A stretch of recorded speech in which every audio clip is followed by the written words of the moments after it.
Hello po mga kababayan, kamusta po kayong lahat? And once again, welcome back to another episode of Simply Talkies Vlog, your underrated vlogger. So ang pag-uusapan natin mga kababayan ay ito pa ring mainit na usapin sa West Philippine Sea.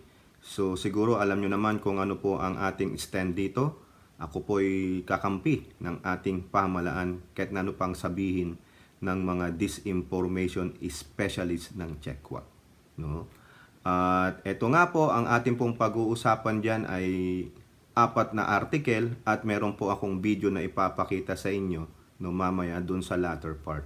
Pero bago po tayo magbigay ng ating opinion at reaction, i-flex ko lang po yung Haya Nature Resort. For more details, punta lang po kayo sa kanilang Facebook page. At tayo po ay magpapasalamat sa lahat ng ating channel members, sa mga nanonood ng ating videos. Maraming salamat po sa inyo. So, eto po, unahin po natin ang article dito sa Abante TNT, no?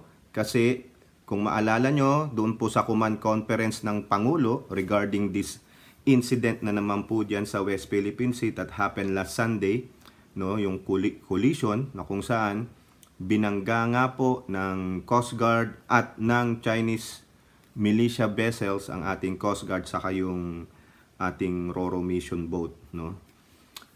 Sabi dito, inutos ng Pangulo sa Coast Guard na magsagawa ng masusi. Tandaan nyo, masusi. Thorough investigation. So sabi naman ng Coast Guard, eto po, investigasyon sa pagbangga ng barko ng China sa Philippine Coast Guard vessels tatapusin sa 5 araw. O ayan po. So, alinsunod ito sa naging direktiba ni Pangulong Marcos Jr. sa PCG na imbestigahang mabuti, ayan, masusi, thoroughly, ang sinadyang pagbangga ng barko ng China sa 2 barko ng Pilipinas kaugnay sa resupply mission sa Ayungin Shoal. We are looking at 5 days to complete the investigation. Ayun po yung sabi ni PCG Admiral Gaban, no? And take note mga kababayan ha, yung kasi may mga napapanood po akong video lalo na dyan sa X, no, formerly known as Twitter, na may mga kababayan po tayo na sinasabing sinadya daw nating magpabangga. No? Nakita nyo? Nakita nyo yung mga disinformation na itong mga kababayan natin, instead na, alam nyo na, yung stand natin, no, mamay malalaman nyo kung ano po yung kahilingan ng Pangulo doon po sa video na ipapanood ko sa inyo sa latter part.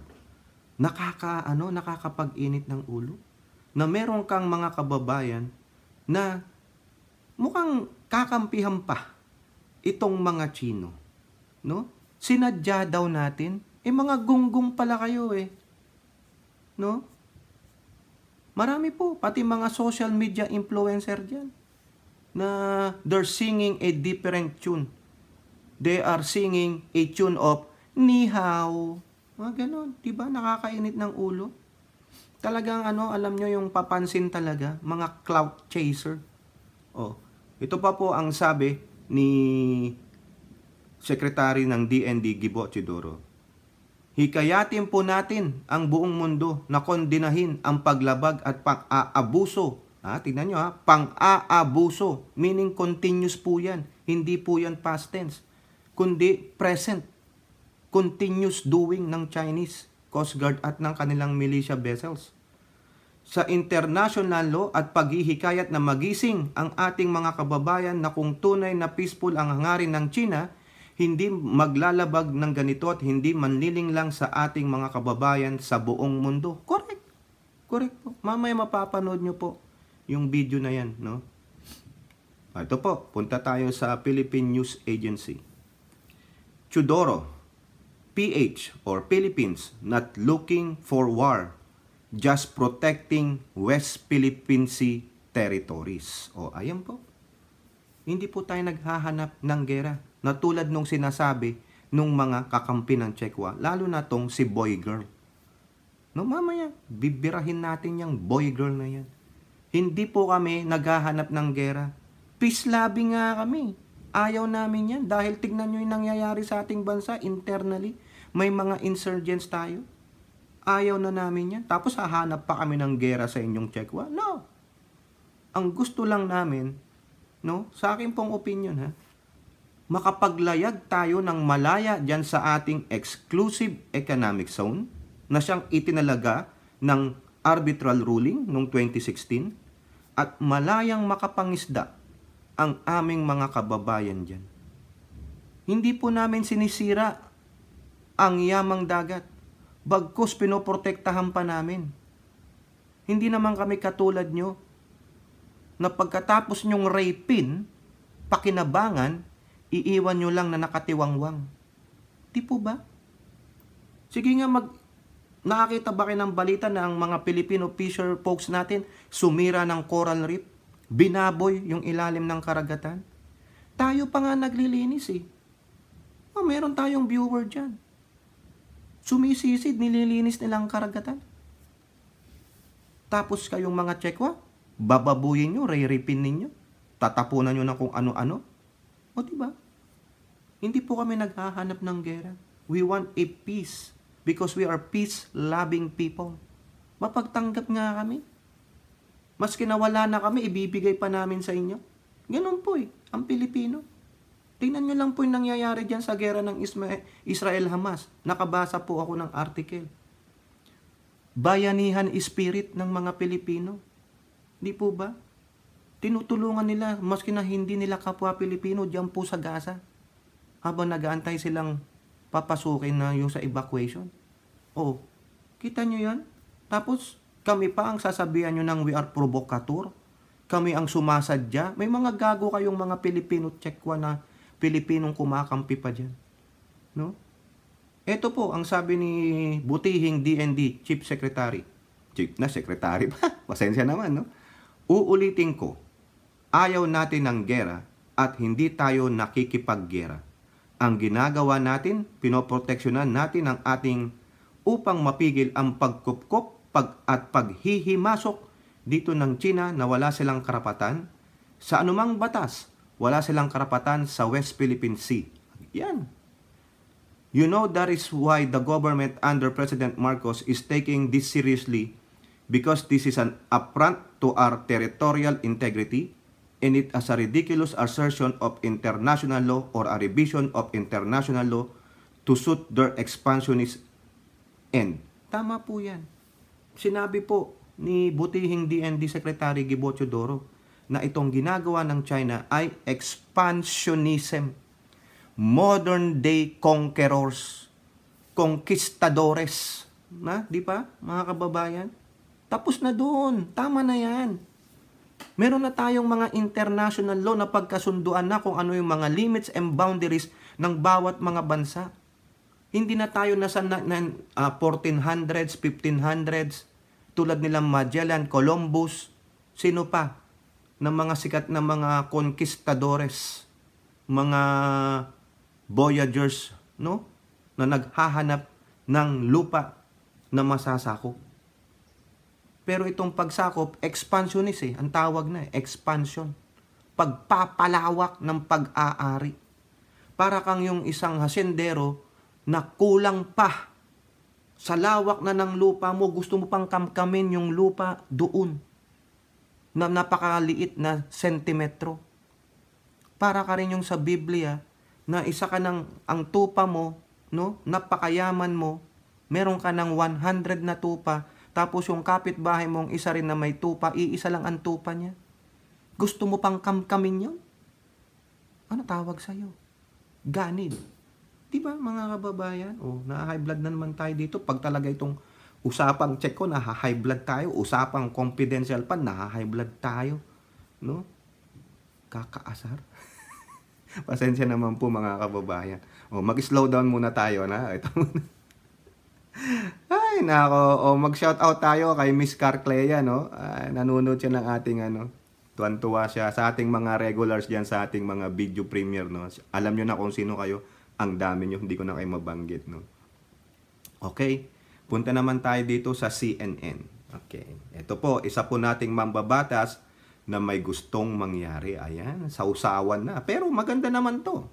Sumausaw ka na kung saan positibo ang pagsawsaw mo. Ano ibig sabihin yan? Manindigan ka doon sa mga naninindigan para sa ating bansa diyan sa West Philippine Sea. Sabihin nyo, hindi, ano lang naman yan, papa-epal yan eh. So what? Tatanggapin natin lahat, no? Kung sino man yung kakampi natin. Hindi, magpapapogi points yan. So what? Numero pa rin yan. Di ba? Kung baga sa boto yan. Kung yan ang magpapanalong isang boto sa atin. Di ba? Why not coconut tanggapin natin? Di po ba? Tama, mali. Okay. Ito po yung article sa CNN. Villanueva wants Chinese envoy replace amid China's new aggressions in West Philippine Sea. Yan si Senator Joel Villanueva or Joel Villanueva. Senate Majority Leader Joel Villanueva believes it may be time to send back Ambassador Wang Zilian to Beijing in light of China's fresh act of aggression and replace him with a new one who would uphold international law. Quote, with this aggression committed anew by China, it may be the right time for the Chinese ambassador to be sent home to Beijing and be replaced with someone who would prioritize adherence to international law. Ayun po yung sabi ni Senator Villanueva. The intrusion of the Chinese Coast Guard hitting and damaging the Philippine Navy ships delivering essential supplies in Ayungin Shoal is undoubtedly an escalated form of harassment. Okay? So, alam mo, Senator Villanueva, okay, ito lang po yung aking opinion dyan, no, at reaction.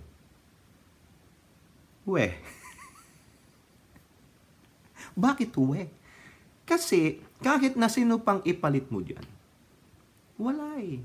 Because they are just the mouthpiece of Beijing. Even though they are, yung ambassador magaling sa international law, magaling sa diplomasya, but remember, mouthpiece lang sila. They cannot contradict kung ano po yung sasabihin ng China government. Communist form of government yan, even though na sinasabing hindi na, socialist na daw sila. Kahit na sino pa, Mr. Senator Villanueva, kahit na yung pinakamagaling pa nila na mga PhD, professors of politics or whatever, no, they will not give their own take. Because they are afraid of what they gonna happen to them. Remember, yun nga ang kanilang defense minister, pinalitan. Yung isa pang minister nila, pinalitan. Yung defense minister nawawala, hindi makita. Tapos you want an ambassador na mag-a-adhere to the international laws? Kung yung mismong bansa nila hindi marunong mag-adhere sa international laws, what do you think they will send a new ambassador to the Philippines? It is the same. Nothing will change. Because it is being dictated by their government. Di po ba?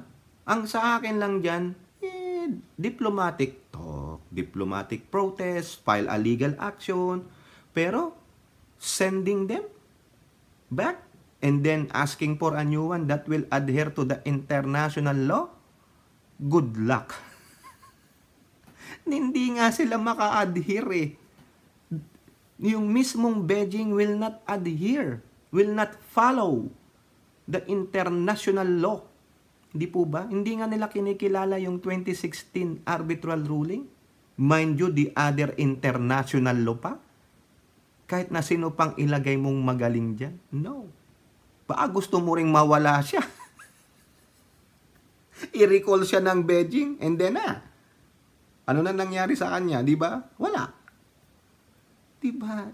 It's being controlled, mga kababayan. The communist form of government is the government who controls you.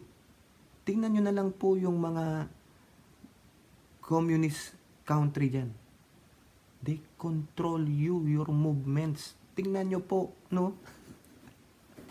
Grabe na. Joel Villanueva, I think what you are suggesting is just shooting for the moon. You are shooting for the moon, not the stars. You're trying to fish the moon. No, sabi lang ng bata, go fish. dun sa swamp. And then, sarcasm lang Senator Joel, pero I do admire your guts, no? Na ganun ang sabihin mo. But I think this is just like I told you, shooting for the moon or wishy-washy. It will not happen. Kahit na sino pang ipalit mo dyan, whoever na italaga nila dyan, they will be just a mouthpiece. Takot din sila di ba? Gusto mo bang mawala? Yun lang. Eto po, mga kababayan, napakagandang sa pandinig po ito, no? Aside sa marami po ang mga disinformation specialist ng Chekwa sa ating bansa, lalo ng mga kapwa nating Pilipino, pero meron pong pumapanig sa atin, no? Mga grupo po ito. It is a good to hear, no, sa ating mga tenga. Okay, dito po sa balita ng Philstar, no? NDCP alumni back Philippines stance versus China aggression. Kita nyo na. So, NDCP, alumni officials of the National Defense College of the Philippines rallied behind the Philippine government's attempts to stand its ground amid China's latest aggression against Filipino ships in Ayungin Shoal. This, as Defense Secretary Gilbert Teodoro said, President Marcos Jr. is giving serious weight to the incident where Chinese ships collided with Filipino supply boats in attempt to block them, given the false narrative being spread by China. Aldin Cunha, Secretary General of the NDCP Alumni Association, urged Filipinos to unite behind the government as Philippine ships continued to be harassed during peaceful missions in the country's own territorial waters. Tingnan nyo nga naman yan. Kabilang po sila dyan. National Defense College of the Philippines, yung kanilang Secretary General.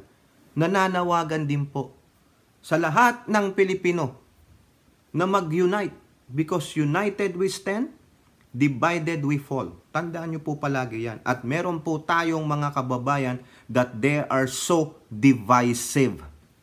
Wala silang pakialam. So therefore, yan po ay matatawag nating traidor. Uulitin ko, traidor. Makapili, walang prinsipyo. Dapat yan, tinatanggalan ng Filipino citizenship. Itapon yan sa China.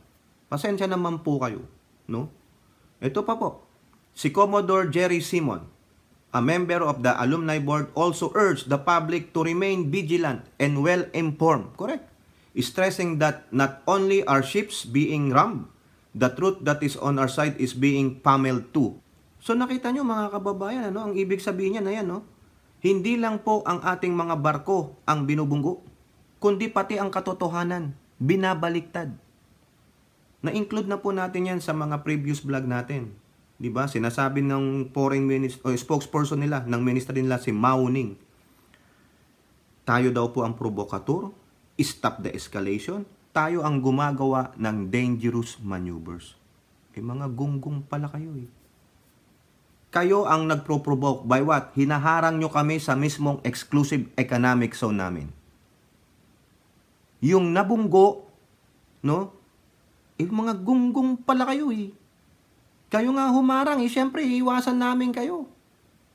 Sa liit namin yon, gakuto nga lang kami sa tingin namin sa video. Awang-awa nga po ako sa atin, mga kababayan. Modern technologies na ng mga barko, pero ang gamit pa rin natin, nandun pa rin tayo sa 1960s o 40s. Ang siopaw naman. Di po ba? Eto pa po, si Professor Vladimir Mata, another member of NDCP Alumni Board, emphasized that Malacanang's directive is rooted to the great importance of the West Philippine Sea to our nation, future and children and inheritance we should not lose during our watch. Correct. Sinabi ko rin po to. Ano na lang ang ipapamana natin sa ating mga salinlahi? Ano na lang ang sasabihin ng ating salinlahi kung nawala sa atin ng ating West Philippine Sea Exclusive Economic Zone na itinalaga sa atin ng 2016 arbitral ruling? Pinabayaan nyo po kasi. Wala. Gutom. Samantalang yung mga Chekwa, ayun, lami-lami. No? Sagana sila sa pag-ani doon. Ano mangyari sa mga mangingisda natin? Wala. Ito po mga kababayan ha. Inisplice ko na po. Gusto ko lang po kasing makuha yung gusto kong ipunto dito. Pero mahaba po ito eh. Interview po ng PTV kay Secretary Gibo Teodoro. Salamat po sa PTV. Hopefully hindi nyo po ako i-copyright. Mga ilang minutes ba ito? Almost 4 minutes itong video na ito. Pero ang total na kabuuan ng video na ito, kasi question and answer portion po ito, almost 19 minutes. Pero kinuha ko lang po yung gusto kong iparating sa inyo. Pagtiyagaan nyo na po, panoorin po natin ng sabay-sabay. Eto po mga kababayan. Secretary Gibo, si Chi Atienza po ito, kapansin-pansin po na Chinese militia at hindi Chinese fishing vessel ang humaharang sa ilang resupply mission ng Pilipinas. At yun din ang involved sa banggaan. Ano po ang ibig sabihin na to, sir? Well, kung Chinese militia vessel, civilian vessel yan, kaya tamang-tama ang Coast Guard ang may jurisdiction dyan. Tignan natin kung anong tubig nila sa mga proseso ng ating gobyerno. Ngayon, itong lahat ng ito, yung swarming, yung illegal activities nila doon, yung pagharang, ay plano ito ng China talaga na sakupin ang buong South China Sea na ating dapat tutulan. Maliwanag po, hindi tayo nagipagdigmaan sa China. Pinoproteksyonan lang natin ang ating sa ilalim ng international law.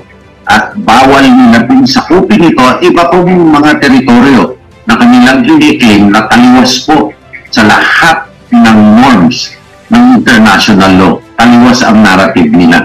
Pagkatapos po, nagdi-disinformation po sila. Meron silang mga narrative na illegal daw tayo na ando doon. Sino po naniniwala doon?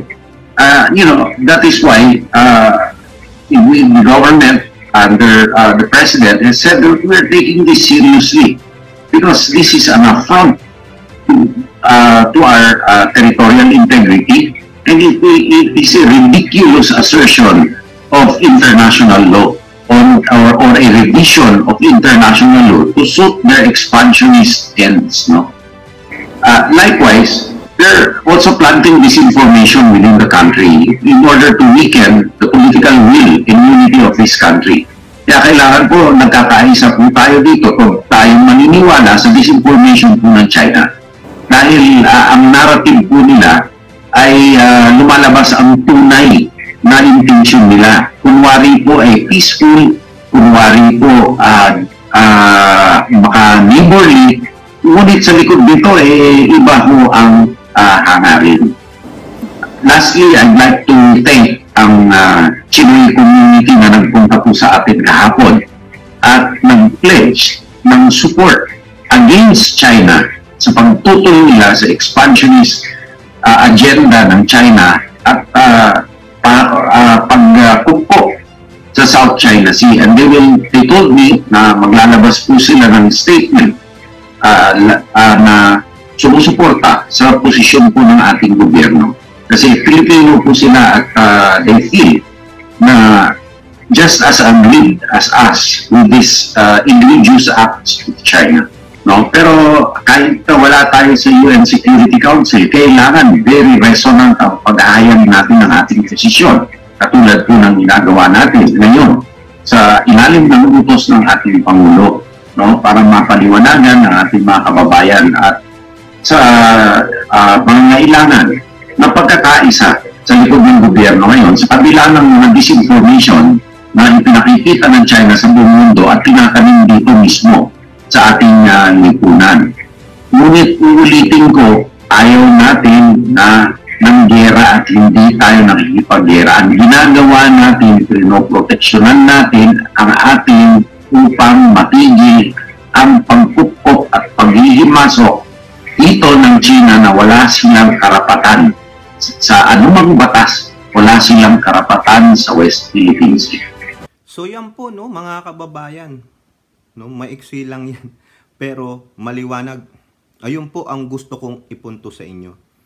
Yung disinformation campaign ng Chekwa.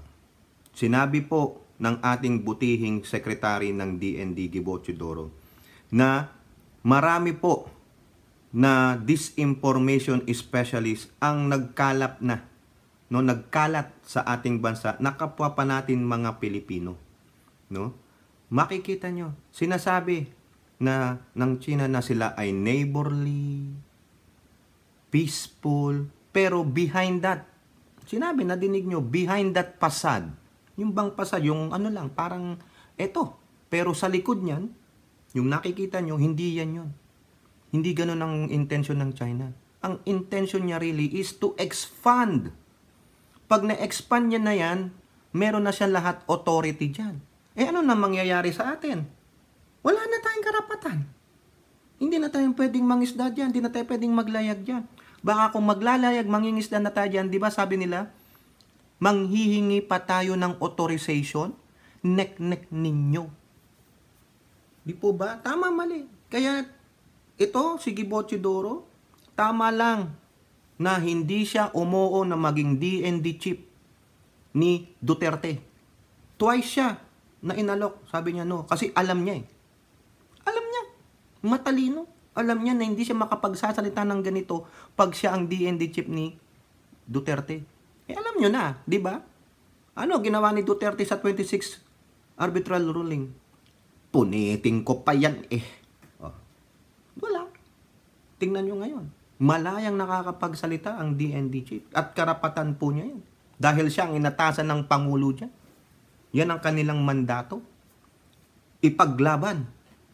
Si Duterte. Matapang daw eh. Matapang. Yung mga bilib na bilib dyan. Matapang. Ano nangyari? Diba? Matapang eh. Ano nangyari? Oo. Tapang. Tapang pala eh. Wala naman palang action eh. At ganun din po, no? Papasalamat po tayo sa mga Chinoy. Yung po ang sabi ni DND Chief. Chinoy, mga Filipino-Chinese na sumusuporta po sa atin, na nagbigay ng statement.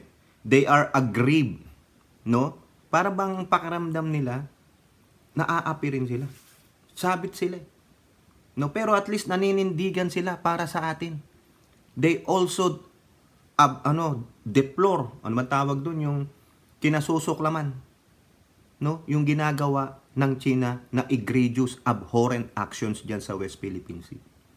Salamat po, no, sa Chinoy community o groups, kung sino man po kayo. Saludo po ako sa inyo at naninindigan po kayo, kasama namin kayo na naninindigan dyan para sa West Philippine Sea. Malapit na po ang Chinese New Year, ha? Padala nyo naman ako ng tikoy dyan. Sana po makaabot to sa mga Chinoy community na kasama nating naninindigan para sa ating West Philippine Sea. Hindi, biro lang po. Pero saludo po, no? Saludo po sa inyo mga kababayan nating mga PhilAm. PhilAm, mali. Filipino-Chinese. Sorry naman, no? Ang hirap kasi, PhilAm, Pilnoy, whatever. Filipino, Chinese, or Chinoys, no? Na naninindigan na kasama natin para sa ating West Philippine Sea. At tingnan nyo, nananawagan ng Pangulo na tayo ay magkaisa. Paulit-ulit na natin itong sinabi, na nadinig nyo pa kay DND Chief. Nananawagan ang Pangulo to rally behind this government para sa ating West Philippine Sea. Pero mga kababayan, napanood ko po, ang dami ko nang napanood ng mga influencer vlogger na talagang sila pa itinitira, no? Lalo na yung isa dyan, si CJ na lang, wag ko nang banggitin yung coach. Alam niyo na siguro yon, no? Panood ko po yung video niya, na tinitira pa siya. Nung dati niyang kasamahan, si Boy Girl, ayan no? Na sinasabi bakit daw hindi kasama diyan na na Vietnam, Malaysia, Taiwan, Brunei, na may kiniklaim din daw diyan sa Spratly, no? Kita nyo? Iniiba ang topic. Ito yung sabi ko sa inyo no? Itong si Boy Girl talaga, one of the disinformation propagandists ng China. Kasi may pakinabang po siya. No, may pakinabang tong hinayupak na ito sa China. Tandaan nyo ito. No? Ito pa yung sumasabing sa kanya ng FB page na Tindig Sara. Uy! Nako. Ingat ka dito, Bibi. No? Kung i-endorso ka nito, kung kakampi sa'yo to, alam na mga kababayan. Kachinks! Doon ka na sa abyss. Tindig Sara ka pa mukha mo. Kaya nga sabi ni Sara, di ba? Beware of your friends. O ayan o. Di ba? Nasabi pa naman, i-include daw natin yung Vietnam, kasi meron din daw sila dyan, Malaysia, o mga karatig bansa natin na nagkiklaim dyan sa Sprat list. Nilalayo ang usapan sa China bullying. Di ba nakita nyo yung sinasabi nga ni Gibo? Marami po tayong mga kababayan ng mga disinformation specialist na itinanim ng Chekwa sa ating bansa. And one of those is this boy girl. Sabi na natin, lahat po ng kanyang mga post yan sa kanyang social media account, wala siyang sinabi about condemning the actions of the bullying of this Coast Guard and the Chinese militia vessels to our RORE missions, to our fisher folks, and to our Coast Guards. Wala. Instead, it's the other way around. Kinokondemn na pa tayo. Wala daw tayong sovereign rights dyan. Gunggong pala kayo eh. Binigay nga, pinagkaloob nga sa amin yung sovereign rights na yan. Rights sa exclusive economic zone through arbitral ruling. We won. Bakit hindi nyo panindigan yun? Bakit kinakampihan nyo pa ang China? Kaya malakas po ang loob ng China magganyan dahil alam nila, divide tayo. We are divided, kaya nananawagan ng Pangulo. We have to rally behind this government. We have to stand united because if we are united, we are that so many, we can win. Magagapi natin itong mga disinformation specialist. Labanan natin yung mga yan. Hindi natin kailangan ng mga ganyan na mga kababayan. Dapat yan itapon nyo dun sa China. Palanguyin nyo yan dyan sa Palawan. Dito ka na! Doon, lumangoy ka sa mga amo mong Chekwa. Ganun, nakakabisit eh. Bakit mo isasama dyan yung mga ibang claimants? Ang tanong, binubuli ba tayo? Binubuli ba tayo ng Vietnamese? Binubuli ba tayo ng Malaysia? Binubuli ba tayo ng Brunei? Binubuli ba tayo ng Taiwan? Binubuli ba tayo ng iba pang country na nagkiklaim dyan sa Spratly o whatever sa shoals natin? Sa ating exclusive economic zone? Hindi! Sino ang nambubuli sa atin mga kababayan? Sino? Tanungin nyo tong si boy girl. Sino? Di ba? China. Nakabalita na ba kayo na ang Vietnamese hinarang yung RORE mission?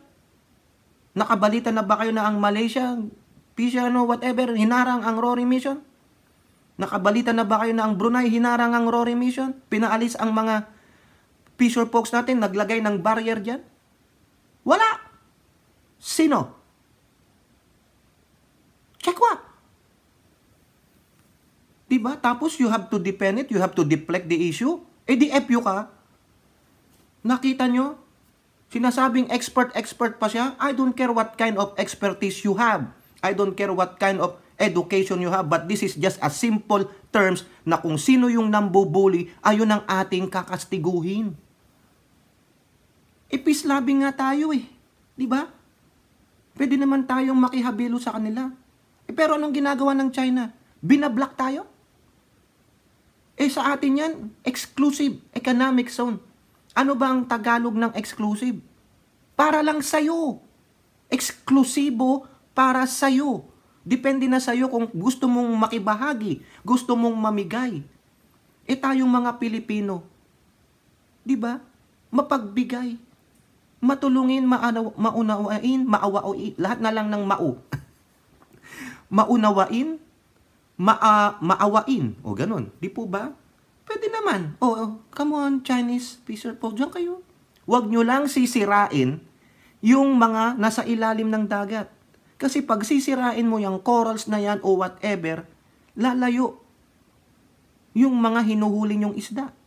Kaya nga po sabi ng ating isang viewer, dyan daw sa Scarborough Shoal, Ang ganda dyan. Ang yaman ng dagat na yan. Ang daming isdang na nahuhuli dyan. Kung sisirain ng China siyang gagawa nila ng outpost, sisirain yung corals, o nasa na yung mga isda, lalayo. Di po ba? Yun. Hindi tayo dyan maninira. Nililinis, pinapaganda. Pero itong si boy girl, iba tinatapik. Gusto pa yung usapan daw yung Sabah. Ibang usapin yun. Di po ba? Iba yun. Ang usapan dito, yun yung tubig doon, saka yung yamang dagat, ba't mo dadamay ang Sabah, di ba? Deflection. Yung mga maniniwala dyan, kay boy girl, ano kayo? Ano kayo? Panggulo kayo. O baka naman, kumikita rin kayo. Tatanong lang, ha? Kumikinang. Na gold bars ng Chino? Ganun po ba? Tatanong lang, ha? I'm not accusing. Tatanong. Diba mga kababayan, kayo, ano ang stand nyo sa West Philippine Sea? Kung tunay kayong Pilipino, didinggin ninyo ang kahilingan ng Pangulo. We stand behind this government to protect what is right, what is our right. What is our right? What is ours in our exclusive economic zone based on the 2016 arbitral ruling. Yun po yan. Ngayon, kung di kayo makapagbigay ng stance ninyo, well, hindi pa naman huli ang lahat. Di po ba? But remember this. Kung sakaling mawala sa atin ng West Philippine Sea, sino ang sisisihin ng mga ating saling lahi? Ating mga future generations. Us, wala nang iba. Kasi bakit? Wala kayong prinsipyo, hinayaan ninyo, naniwala kayo sa mga disinformation, specialist propagandist ng Chino. Hindi po natin kalaban ang ibang lahi dyan. Pwede tayong makihabilo, makihati sa kanila ng mapayapa. Diba? Wala lang aangkin. Dahil sa atin yung exclusive na yon, pwede kong ipamahagi sa inyo. Pero ang ginagawa ng China, they encroach that one because of their expansionism. Di po ba? Wala nang freedom dyan. It will be controlled by these freaking Chinese idiots. These freaking Chinese greedy. Di po ba? Kaya yan ang pinaglalaban natin. Hindi kayang ipaglaban ng previous administration. Eto na, nabuksan ng ating pag-iisip. At meron tayong leader na naninindigan sa sinabi niya na wala nang square inch na mawawala sa ating lupa sa West Philippine Sea under his watch. Kaya ayan ang tinutukuran niya. Ayan ang tinitindigan niya. At ayan ang ibinabato niya sa kanyang mga gabinete. Tingnan niyo si Gibo Teodoro. Tapang. Ganyan dapat. Ayaw natin ng gera. But we have to assert what is ours is ours. Exclusive nga eh. Tapos may mga kababayan tayo, to, and his likes. Yung mga kakampi niya pa sa Twitter, may isa pa dyan. No, yung last name niya ata, Lopez yata yun, mga kababayan. Isa rin. Isa rin na magtanggol. Imbis na ipagtanggol niya ang ating bansa, ang ating soberenya dyan sa West Philippine Sea, sa ating exclusive economic zone, hindi, binibira pa po. Dinideflect ang issue. Saan? Confidential fund. Pera, mukha kayong mga kwarta. Bakit hindi nyo anuhin yung West Philippine Sea? Pag yan lumago ng husto, o diba, lalo kayong magkakamal ng kwarta. Mga visit kayo. Kompi kayo ng kompi, COA kayo ng COA, Congress kayo ng Congress, deflection of the issue, communist insurgents. Humihina na nga yung mga yan eh. Diba? Nababasa ko po ang balita ng AFP. Nusundan ko po yan. Nakapalo po ako dyan. Yan ang una kong tinitignan aside from sa weather. Oh, tanongin ko, weather and then the defense. Saan na yung mga economics, ganyan, huli na yun. No? Kasi hindi man ako after dyan sa kwarta na yan eh. Kikitain ng kwarta. Bakit? Lumalamong baki ng kwarta kaya kapanay na lang kompi-kompi ang pinagsasabi ninyo? Lamunin nyo kwarta nyo. Tumae kayo ng kwarta. Maghanap kayo ng puno na namumunga ng kwarta. mga hayop, mga traidor, makapili. O pasensya naman po, na high blood na naman tayo. Ai Chang, yung meds. Ay, si Ai Chang natutulog sa kangkungan eh. Yung meds, Ai Chang, labas mo dyan. Pasensya naman po, no, kung ano, nabibira natin tong mga to. Eh, kabira-bira naman mga kababayan. Lalo na to si Boy Girl, oh. Napanood ko yung ano ni, sabihin ko na nga kay Coach Jarrett, no. Coach Jarrett, eh, saludo naman sa'yo sa ganyan, ano. No. Eh, tama lang. Ako, I stand with the government, our government, the Marcos administration, dito po sa West Philippine Sea. Ayan po ang panawagan niya. I will adhere to that. Kahit na ano pang sabihin ng mga disinformation specialist, historically, hindi ganito, sa kanila yan. Oh, so what? Meron naman akong 2016 arbitral ruling. Di ba? Oh, yun lang po, mga kababayan. Kayo po, ano po ang stand ninyo? Are you standing with the Marcos administration to defend what's ours in the West Philippine Sea? Or you're standing on the other side of the fence? Kayo po, comment down below and don't forget to like and share. Hope to see you on the next videos. Bye-bye. God bless.